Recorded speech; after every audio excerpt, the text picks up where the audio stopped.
Hello everyone, you are welcome to my YouTube channel. I am Barasa. In this tutorial, you are going to learn different words and phrases which are very useful in your daily activity and a conversation with different peoples. If you are new for my YouTube channel, always don't forget to subscribe for more videos and tutorials. If you have any question or suggestions, don't forget as well to write down on the comment below. This tutorial is part 4, Learn Afaan Oromo morning to evening, which is daily posted on YouTube's Learn Afaan Oromo YouTube channels. Today, the first word is called amanta. Amanta. Amanta. Amanta means in English, believe, believe, believe. In case of Amharic, እምነት, እምነት. What we call እምነት in Amharic is called in Afaan Oromo amanta, amanta, or in English believe. Let's see some sentences. Amantaa cimaan qaba. Amantaa cimaan qaba means I have a firm belief. I have a firm belief. ጽኑ እምነት አለኝ. ጽኑ እምነት አለኝ. ጽኑ እምነት አለኝ. Inni hojii cimaatti ni amana. Inni hojii cimaatti ni amana. He believe in the hard working.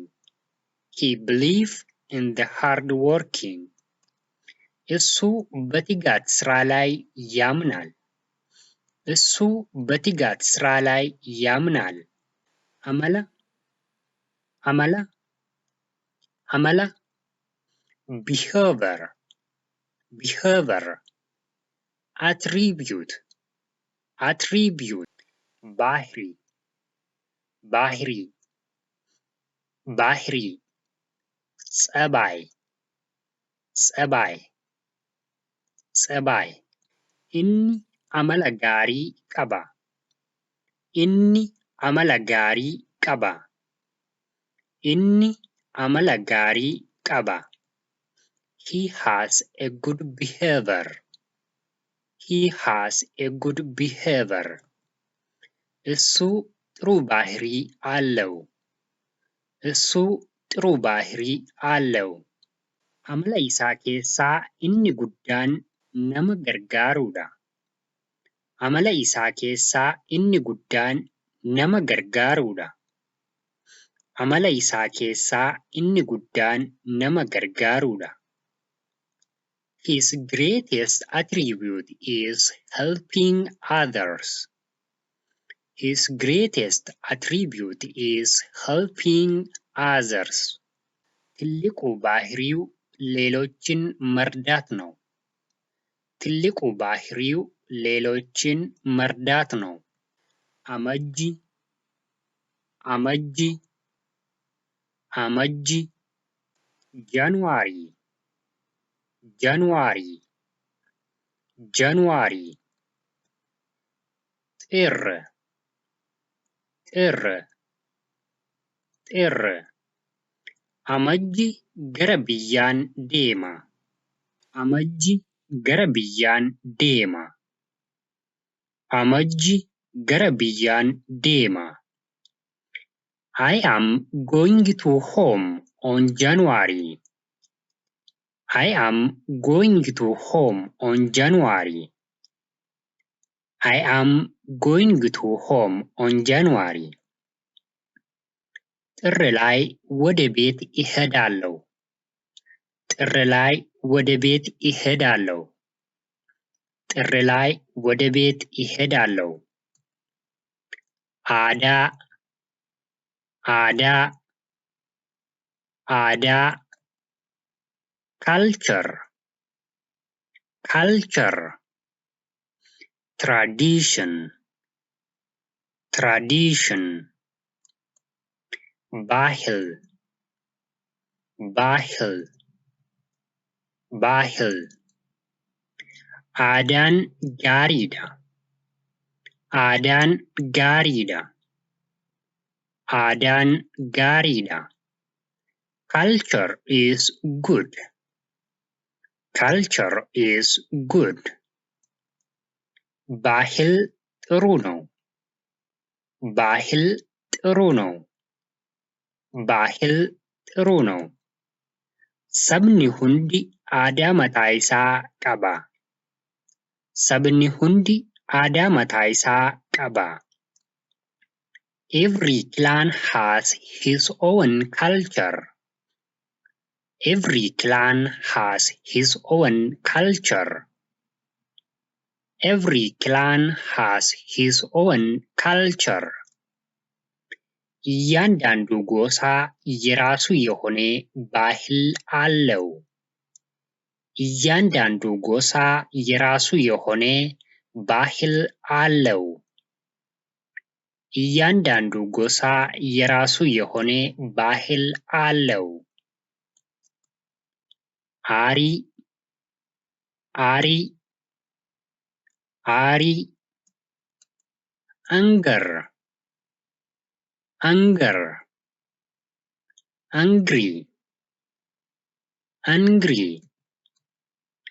ንዴት ንዴት መናደድ መናደድ አሪን ጋሪ ሚቲ አሪን ጋሪ ሚቲ angry is not good. Angry is not good. Angry is not good. ቁጣ ጥሩ አይደለም። ቁጣ ጥሩ አይደለም። ቁጣ ጥሩ አይደለም። hin aarin hin aarin hin aarin. Don't be angry. Don't be angry. Don't be angry. አትቆጣ አትቆጣ አትቆጣ አነን አነን አነን አነን milk milk milk ወተት ወተት ወተት guyyaatti aannan dhuguu hin dagatiin. Guyyaatti aannan dhuguu hin dagatiin. Don't forget to drink milk every day. Don't forget to drink milk every day. በየቀኑ ወተት መጠጣትን አትርሳ። በየቀኑ ወተት መጠጣትን አትርሳ።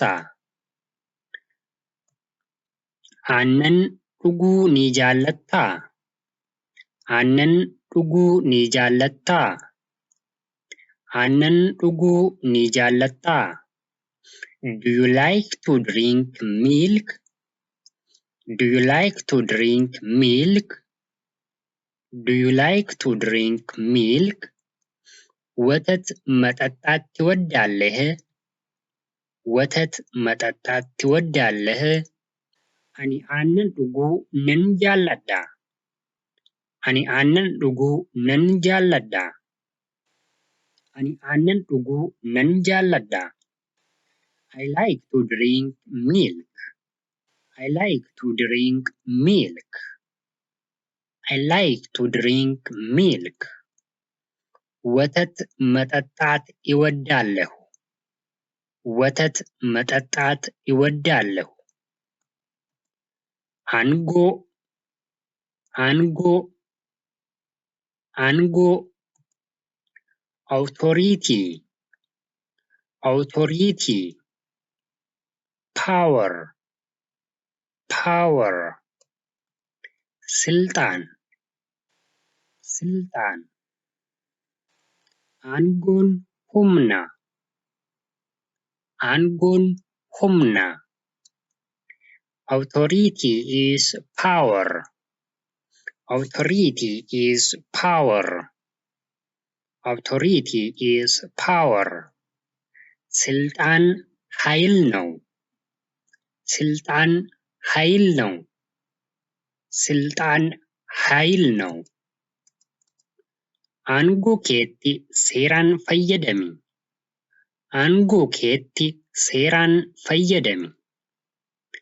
Aangoo keetti seeraan fayyadami. Use your power in the right way.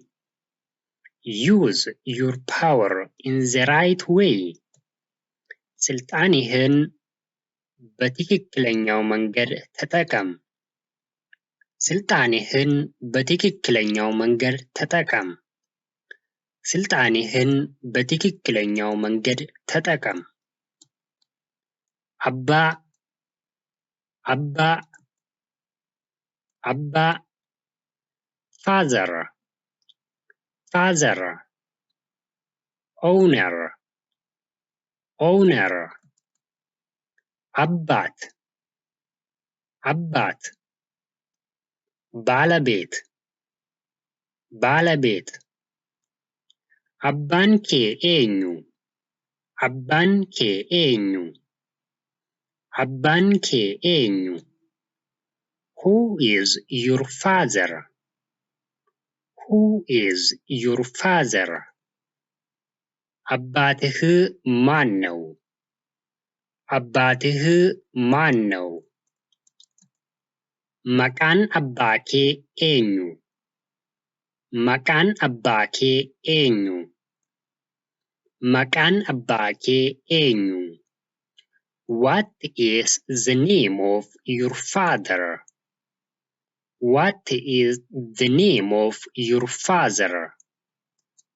የአባትህ ስም ማን ነው? የአባትህ ስም ማን ነው? Abbaan bilbila kanaa eenyu? Abbaan bilbila kanaa eenyu? Abbaan bilbila kanaa eenyu? Who is the owner of this cell phone? Who is the owner of this cell phone? የዚህ ስልክ ባለቤት ማን ነው? የዚህ ስልክ ባለቤት ማን ነው? አብዲ አብዲ አብዲ